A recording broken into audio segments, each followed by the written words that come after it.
Bruno Prado, Palmeiras foi bem demais, hein, Bruninho? Foi muito bem. Boa tarde a todos. Conseguiu uma vitória ontem com o time reserva, né? Só do time que jogou contra o River Plate na quarta-feira lá na Argentina. Só o Everton iniciou o jogo, trocou os 10 jogadores de linha e o Palmeiras conseguiu o resultado. Durante o segundo tempo entraram alguns titulares, entre eles o Andrés Pereira, que fez 2 gols, né? Os 2 últimos gols da vitória de 4-1. E o Palmeiras conseguiu os 3 pontos. Né? Normalmente, assim, eu não concordo muito com isso de tirar quase o time inteiro de um jogo de campeonato brasileiro, mas foi a opção do Palmeiras e conseguiu os pontos, né? Ainda mais nesse campeonato, que o aproveitamento dos times da parte de cima da tabela ele está muito alto. Né? O Palmeiras perde pouco ponto, o Flamengo perde pouco ponto, o Cruzeiro ainda está ali acompanhando, né? Tem jogos a mais, só que ainda está acompanhando, então você não pode errar, principalmente em casa, contra um adversário que esse ano está muito mal, que é o Fortaleza. E o Palmeiras fez o seu resultado, venceu o jogo, está a 1 ponto do Flamengo neste momento e à frente do Cruzeiro, e agora o Palmeiras hoje, né, antes do jogo do Flamengo, está com o mesmo número de jogos. O Flamengo, essa é a distância real, 1 ponto, 50 Flamengo, 49 Palmeiras, e o Cruzeiro tem 48, com um jogo a mais que os dois neste momento. Então é um campeonato muito bem disputado, em que o aproveitamento está acima do normal do Campeonato Brasileiro, desses times, e o Palmeiras ontem fez a sua parte, venceu, e agora tem quarta-feira o River Plate, né? Acabou dando certo, descansou os titulares e fez o resultado no Campeonato Brasileiro. E o Pilhado daqui a pouco... Diga lá, Pilhado. Pilhado, eu também concordo. Palmeiras. Eu também concordo com o Bruno. Eu não gosto desse negócio de poupar de baseada, né? Até porque o próximo jogo vai ser aqui em São Paulo, né? Não é um jogo em que o Palmeiras vai ter que ir, por exemplo, para Quito.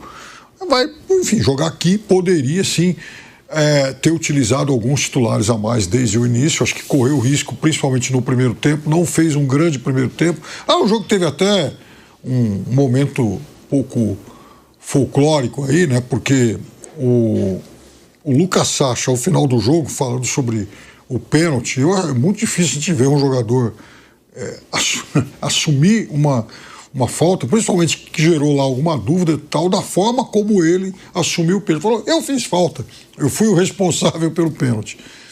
E aí, no segundo tempo, sim, mesmo antes da entrada dos titulares, o Palmeiras já tinha feito um bom começo do segundo tempo, embora em um contra-ataque o Breno Lopes tenha tido a oportunidade de fazer o 2-1, cara a cara com o Everton.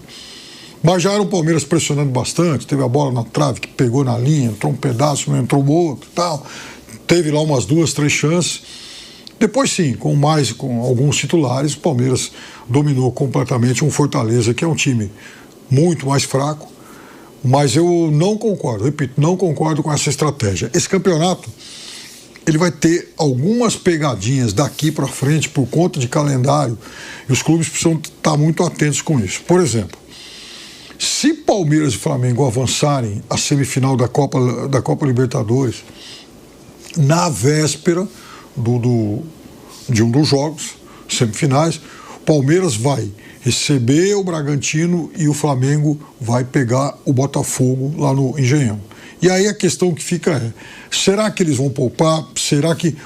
Enfim, como é que vai ser o campeonato até lá? Então, não dá para dar margem para erro agora, porque isso vai fazer muita falta lá na frente, porque como o Bruno disse, é um campeonato extremamente equilibrado. Nem sempre a gente tem um time na casa dos 70% de aproveitamento. Agora, são 3 nessa faixa, o que mostra que o equilíbrio até aqui é muito grande. Piperno, eu até poderia concordar com você se o Palmeiras não tivesse vencido o jogo de 4-1. Porque é o que eu falo, eu sei que a gente fala muito sobre isso. Mas o time não poderia poupar. Tem que jogar com o time principal sempre. Só que na Europa não acontece isso. Na Europa, os times muitas vezes têm que poupar. E quando coloca os reservas muitas vezes dão conta do recado. O problema é que muitas vezes no futebol brasileiro, os reservas não dão conta do recado, pô. Pra que o Palmeiras tem um time galáctico como tem? Um elenco galáctico como tem? Porque, vamos falar a verdade, Ontem jogou Maurício, é caríssimo, 10 milhões de euros. Jogou Sousa, caríssimo, 10 milhões de euros. Jogou Rafael Veiga, ídolo da torcida do Palmeiras. Esse time do Palmeiras, reserva que entrou jogando, tinha que vencer já do Fortaleza, pô. Que tá lutando para não cair, que tá lutando na zona do rebaixamento. O que eu digo é, eu entendo o Abel Ferreira. Eu entendo ele querer jogar com a sua força máxima contra o River Plate, porque esse jogo, sim, é o mais complicado e que é mata-mata. Eu sei que o Vampeta, muitas vezes, ele fica revoltado. Ele fala, não tem que pensar em poupar, atleta tem que jogar. Oi? Não, veja só. Ninguém está sugerindo aqui que ele tem que colocar os 11. Mas também tirar os 11... é um conceito que está errado. Quando você citou a Europa, é verdade. Eles vão poupar, por exemplo, na Copa do Rei. Quando tem Champions e Campeonato Espanhol, o que o cara faz? Ele vai olhar e falar, bom, eu vou poupar aqui, vou descansar uns 4, 5, vou pôr no banco e tal, mas vou entrar com meio time, com 4 titulares, 6 titulares, dependendo do jogo. E a maior parte dos titulares que descansam, eles vão para o banco, podem entrar no decorrer do jogo. Não é assim, poupar, tirar 11 e colocar 11 depois. E vejam, ontem deu certo, você tem razão em relação a isso. Mas e contra o Vitória? Deu certo? O Palmeiras deixou um empate lá pelo caminho. Então, não é porque deu certo ontem que tem que ser a regra. Até porque esse conceito não está certo. Eu sei, Piperno, mas quando dá errado, a gente critica. Deu certo, tem que elogiar, porque tá bom, poupou, eu sei que teve que botar os titulares no segundo tempo, mas poupou, tá? Vai ter o time mais inteiro pro jogo mais importante contra o River Plate e ganhou. Agora, e o Andreas Pereira? Na boa, eu falei aqui que era uma excelente contratação. Eu vou reforçar, é excelente vezes 3.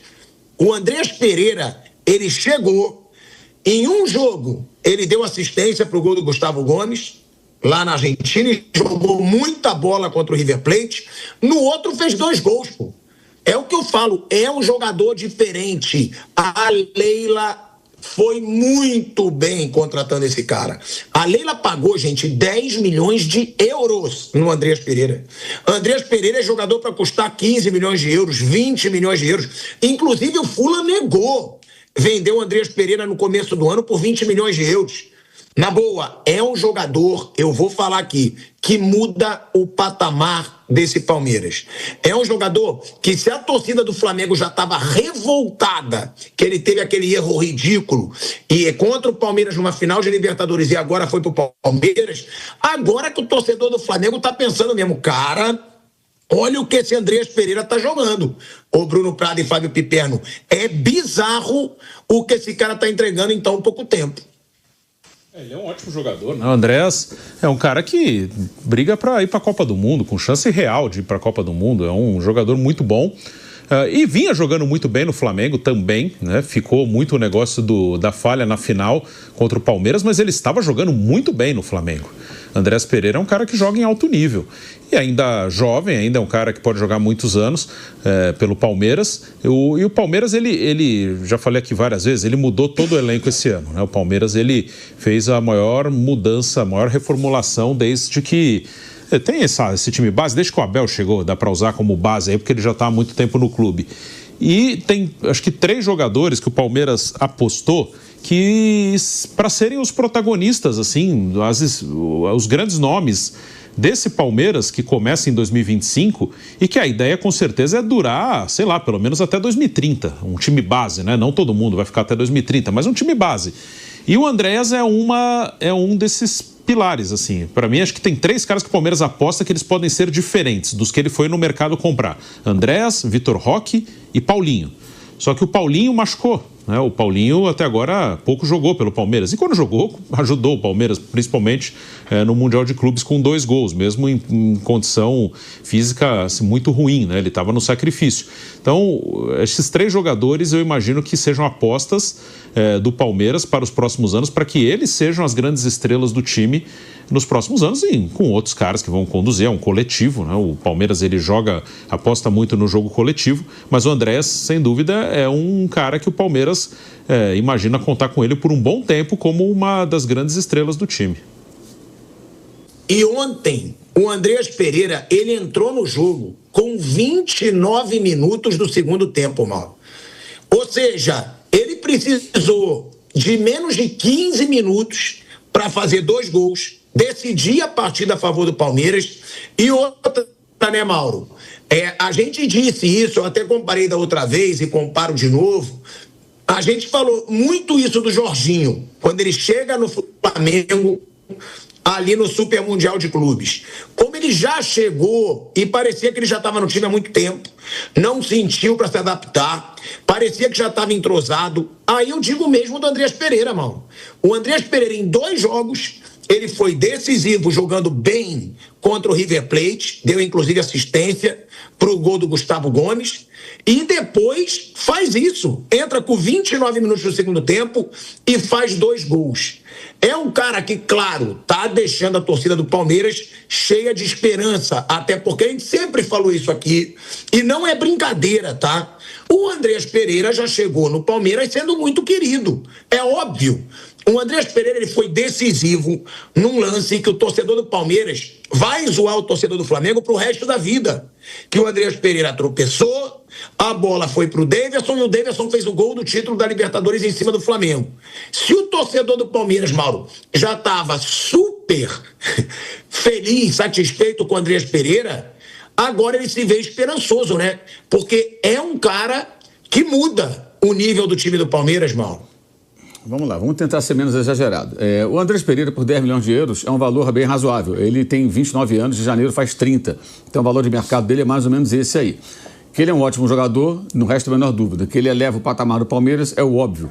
Agora, a atuação que eu acho que merece mais destaque é a atuação dele e do time contra o River. Ontem ele entra no momento do jogo, que o jogo está 2-1, o Palermo muda o time do Fortaleza e praticamente quer 2 compartimentos, uma defesa e um monte de atacantes, para tentar alguma coisa.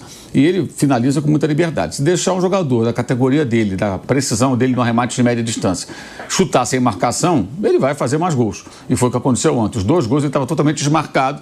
Acho que aí foi uma circunstância do jogo. Se ele entra no começo do jogo, não encontra tanto espaço, tanta facilidade.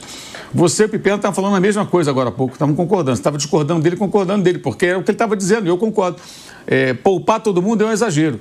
Você poupar alguns jogadores e tudo faz sentido. O jogo estava 2-1. E ele vira 3-4 quando ele começa a colocar o Vitor Roque, o Flaco, o Andrés, os titulares, que faz parte também. Né? Mas o jogo o placar só fica mais elástico quando você tem a reunião de 2 situações. Uma, as mudanças no time do Fortaleza que abrem mais espaço, porque o Palermo tentou de alguma forma chegar a um gol de empate, e a entrada desses jogadores que são titulares. E aí a coisa muda. Já com o Flaco, um pouco antes, ele chutou uma bola rente à trave. A entrada do Vitor Roque já cria ali uma preocupação e tal para a defesa. Então é normal. Só acho também que não concordo muito com essa coisa. Critiquei outro dia o Fluminense, o Renato, poupou todo mundo no jogo contra o Corinthians e perdeu, né? E o jogo de ontem, o jogo estava 2-1 com um pênalti que para mim não existiu. Esse negócio de jogador agora confessa até o pênalti que não comete. Tamanha pressão que sofre em certos estádios, né? Eu não vi nada. O Facundo se joga, o Sacha abre a perna, talvez ele até ache que fez o pênalti, mas não fez nada. Se ele ver de novo, ele vai ver que ele não fez nada. Tem um contato, mas é o jogador que se atira na perna dele, não é a perna dele que derruba. Né? Mas agora tem essa modalidade. O jogador agora, sincerão, fala até de um pênalti que não comete. Aliás, é mais um pênalti marcado para o Palmeiras, no mínimo controverso, tá? Para mim não houve nada, quando o jogo está 0-0. Isso condiciona muitas partidas, né? E muitas reclamações também à beira do campo quando o time está ganhando. Então, a pressão é muito forte no Allianz Parque. Os juízes não têm personalidade para marcar alguma coisa contra o time da casa em ambientes assim. Não tem. E esse juiz até que é promissor ontem foi banana. Por quê? Ele marcou, você ouve o áudio, ele grita, fala que não foi, que se jogou, aí o bonitão do VAR chama de já muda de ideia rapidamente, vendo a imagem. É claro que ele estava na posição privilegiada, né? Isso não pode ser ignorado, já está sendo meio que normalizado, até com essa modalidade. Agora o jogador confessa um pênalti que não cometeu. Isso acontece muito no futebol brasileiro, tem acontecido muito em jogos do Palmeiras, em casa e fora. Mas a vitória foi tranquila, depois que construiu essa vantagem, tudo ficou mais fácil. O Andrés é um ótimo jogador, e aproveitou muito bem o espaço que teve ali para fazer o 3º, 4º gols, e o Palmeiras conseguiu uma vitória tranquila, né? Pelo que foi o segundo tempo, mas no primeiro tempo o jogo estava mais equilibrado, justamente quando tinha 10 reservas em campo, à exceção do goleiro Everton, né? E o Fortaleza conseguiu fazer um jogo um pouco mais parelho.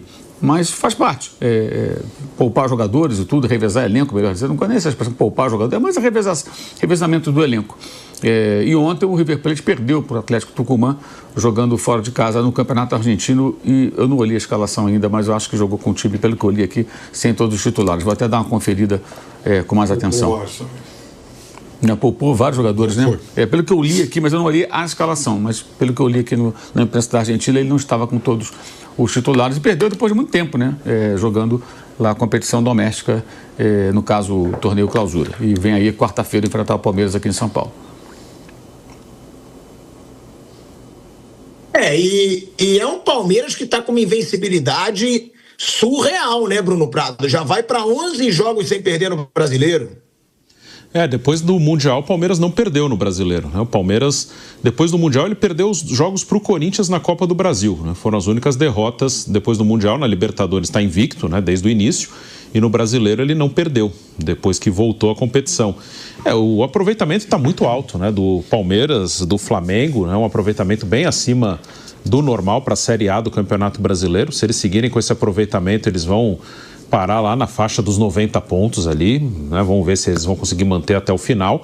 Seria interessante uma disputa nesse nível até o fim, um time com 90, outro com 89, mas imagino que vai baixar um pouquinho o aproveitamento dos dois. Normalmente é isso que acontece. Mas agora você não pode errar. Semana passada o Flamengo teve um jogo, teoricamente, um jogo que você pode perder ponto, que muitos times perdem ponto, com um time lá de baixo, mas que muito time perde ponto, que é em Caxias do Sul. Mas nesse momento não dá para perder ponto, porque o outro não está perdendo. E serve o mesmo para o Palmeiras. Ontem o Palmeiras ele estava empatado, o primeiro tempo acaba 1-1. Aí no segundo tempo ele constrói o resultado. Mas se ele perde ponto para o Fortaleza em casa, podia custar muito caro, né? Porque o Flamengo não está errando, o Cruzeiro ainda se mantém resistente ali. Eu imagino que o brasileiro vá ser Flamengo e Palmeiras, mas o Cruzeiro ainda está ali resistindo. Acho que o Cruzeiro na Copa do Brasil é uma coisa mais real para o Cruzeiro conquistar o título, né? A campanha, imagino que o Cruzeiro vai ser o terceiro colocado ali tranquilo do brasileiro, mas acho que o título vai acabar ficando entre os dois mesmo, Flamengo e Palmeiras, né? Mas tem que respeitar a campanha do Cruzeiro. Então você não pode errar. E o Palmeiras não está errando. O Palmeiras está fazendo, principalmente em casa, e melhorou o desempenho em casa. Isso também acho que é uma coisa a ser dita, né? O Palmeiras ele vinha jogando mal, não também nos jogos em casa. Em casa, nesse campeonato, o Palmeiras, antes do Mundial, ele perde para o Flamengo, ele perde para o Bahia. No primeiro jogo pós-Mundial, ele empata com o Mirassol.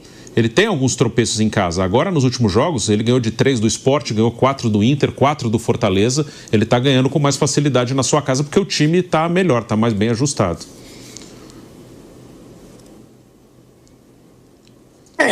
Eu acho que esse Palmeiras agora, ele emplacou de vez, né? Acho mesmo. Esse Palmeiras, quando entra o time titular, já muda o jogo.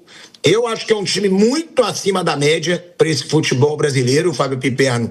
Mas o Abel Ferreira, quando ele foi questionado sobre o ritmo desse time do Palmeiras, que deveria ficar o ritmo forte o tempo inteiro, ele deu uma desabafada. Ele falou que ninguém aguenta. Vamos ouvir aí o Abel Ferreira.